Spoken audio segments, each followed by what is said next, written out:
Hi friends, నేను మీ అరుణ్. మీరు చూస్తున్నారు Kings tech in Telugu.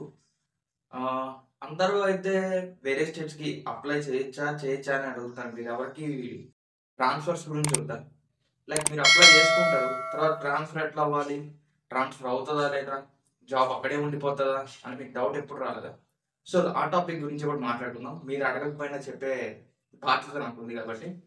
So transfer అనేది ఎట్లా ఉంటుందంటే రూల్ 3 ట్రాన్స్ఫర్ ఉంటుంది. సో ట్రాన్స్ఫర్ అయ్యి రూల్ 3 ట్రాన్స్ఫర్ అంటారు. సో బేసిక్గా దీంట్లో ఎట్లా ఉంటుందంటే ఇంతకుముందు నేను జాయిన్ అయినప్పుడు లైక్ ఐ వాస్ బీపీఎం. నేను ఎప్పుడు జాయిన్ అయ్యానంటే February 18th last year. And I was join in Telangana స్టేట్లో అయితే నేను జాయిన్ అయ్యాను. But I was resident of అంటే నా ప్రాపర్ ఆంధ్ర అనమాట.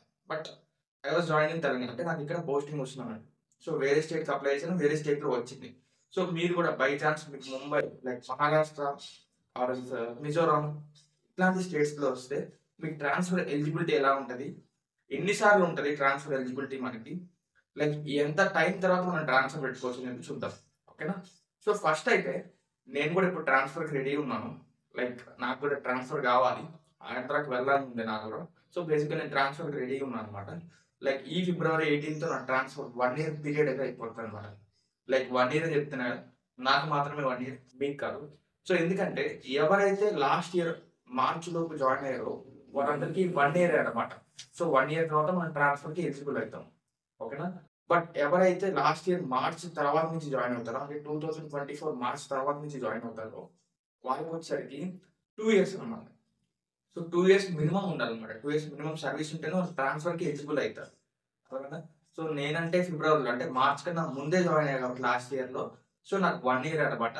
సో అప్పటికి ఇంకా రూల్ చేంజ్ అవ్వలేదు. లాస్ట్ ఇయర్ రూల్ చేంజ్ అయింది. రూల్ చేంజ్ అవ్వడం వల్ల 2 years మినిమం సర్వీస్ ఉండాలని చెప్పారు. బట్ అంతకుముందు అయితే 1 year సర్వీస్ ఉంటే చాలు. ఎప్పుడు ఎలా ట్రాన్స్ఫర్ చేసుకోవాలి బై ఛాన్స్ మీకు 2 years అయిన తర్వాత అంటే ప్రతి 6 monthsకి ఒకసారి మనకు ఒక నోటిఫికేషన్ వస్తుంది అనమాట. లైక్ ట్రాన్స్ఫర్కి ఎలిజిబుల్ ఉన్న ట్రాన్స్ఫర్ పెట్టుకోవచ్చు అన్నట్టు. సో మనం మన దగ్గరలో ఉన్న డివిజనల్ ఆఫీస్ కానీ లైక్ హెడ్ ఆఫీస్ కానీ వెళ్ళేసి అక్కడ మనం ఒక రిజిస్ట్రేషన్ ఐడి క్రియేట్ చేసుకొని అక్కడికి వెళ్ళి మనం ట్రాన్స్ఫర్కి అప్లై చేసుకోవాలి. సో ఫర్ ఎగ్జాంపుల్ నేను ఆంధ్రాకి ట్రాన్స్ఫర్ అవ్వాలి. సో ఆంధ్ర సర్కిల్ అయితే సెలెక్ట్ చేసుకోండి నేను.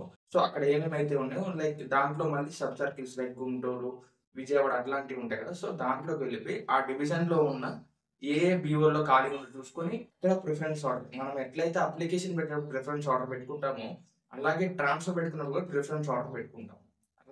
సో ఈ విధంగా ప్రతి 6 monthsకి ఒకసారి మనకి ట్రాన్స్ఫర్కి ఛాన్స్ వస్తుంది అనమాట. సో అప్పుడు మనం ట్రాన్స్ఫర్ పెట్టుకోవాలి. బై ఛాన్స్ ఆ ట్రాన్స్ఫర్ ఛాన్స్లో మనం మిస్ అయితే నెక్స్ట్ 6 months తర్వాత లైక్ ఇంకొక ఛాన్స్ వస్తుంది, అప్పుడైనా పెట్టుకోవచ్చు. సో బేసిక్గా మనకి ట్రాన్స్ఫర్కి ఎలా ప్రిఫరెన్స్ ఇస్తారంటే ఎవరికైతే ఎక్కువ సర్వీస్ ఉంటుందో, ఫర్ ఎగ్జాంపుల్ ఒక బీఓ ఉంది, ఓకేనా, అంటే ఒక బ్రాంచ్ ఆఫీస్ ఉంది. ఆ బ్రాంచ్ ఆఫీస్కి ట్రాన్స్ఫర్ నేను పెట్టుకున్నాను, నాతో పాటు ఇంకో అతను పెట్టుకున్నాడు. బట్ నాతో కంపేర్ చేసినప్పుడు అతనికి ఎక్కువ సర్వీస్ ఉంది పోస్టల్ డిపార్ట్మెంట్లో. ఫర్ ఎగ్జాంపుల్ నాకు 1 year సర్వీస్ ఉంది, బట్ అతనికి 5 years సర్వీస్ ఉంది. సో ఆ బ్రాంచ్ ఆఫీస్ ఇద్దరం పెట్టుకున్నాం కాబట్టి ఎవరికైతే 5 years సర్వీస్ ఉంటుందో వాళ్ళకే పోస్ట్ ఇచ్చేస్తారనమాట. సో ఏజ్ లైక్ సర్వీస్ మీద డిపెండ్ అయి ఉంటుంది అనమాట. ఇట్లా ఉంటుంది. సో ఇప్పుడు వచ్చే వాళ్ళకైతే మినిమం 2 years సర్వీస్ ఉండాలి. బై ఛాన్స్ మీకు మిజోరాం వచ్చినా, అస్సాం వచ్చినా, ఎక్కడికి వెళ్ళినా కానీ మీకు 2 years మినిమం అక్కడ సర్వీస్ చేసిన తర్వాత మీరు ట్రాన్స్ఫర్కి ఎలిజిబుల్ అవుతారు. సో వీటన్నిటిని ఆలోచించుకోండి. ఓకేనా? ఆలోచించుకొని అప్లై చేసుకోండి. చెప్పాను కదా. సో అప్లై చేసుకోవచ్చా అని కామెంట్ సెక్షన్లో ఇంకా నేను అడుగుతూనే ఉన్నాను. Simple concept. లైక్ మీకు ఆ స్టేట్ బేసిక్ లాంగ్వేజ్ ఇంకా వస్తే లైక్ కర్ణాటకకి అయితే కన్నడ, ఓకే, లైక్ మహారాష్ట్రకి అయితే హిందీ, ఆర్ఎల్స్ తమిళనాడుకి అయితే తమిళ్, కేరళ మలయాళం. సో ఇట్లా ఆ స్టేట్ బేసిక్ లాంగ్వేజ్ మీకు వస్తే ఆర్ఎల్స్ మేనేజబుల్ అయితే ఆ లాంగ్వేజ్, సో మీరు తప్పకుండా అప్లై చేసుకోవద్దనేం కాదు.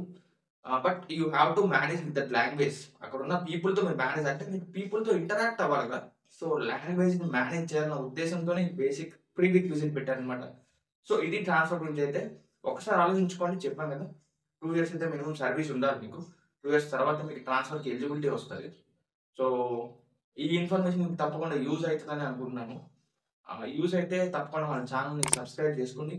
ఇలాంటి మరెన్నో informative videos like GDS as a బీపీఎంగా నేను చెప్తాను మీకు. సో నాకు ఐడియా ఉంటుంది కాబట్టి మన ఛానల్ సబ్స్క్రైబ్ చేసుకోండి. మీ ఫ్రెండ్స్ ఎవరైనా అప్లై చేసుకుంటున్నా కానీ వాళ్ళకైతే షేర్ చేయండి. Thank you so much for watching.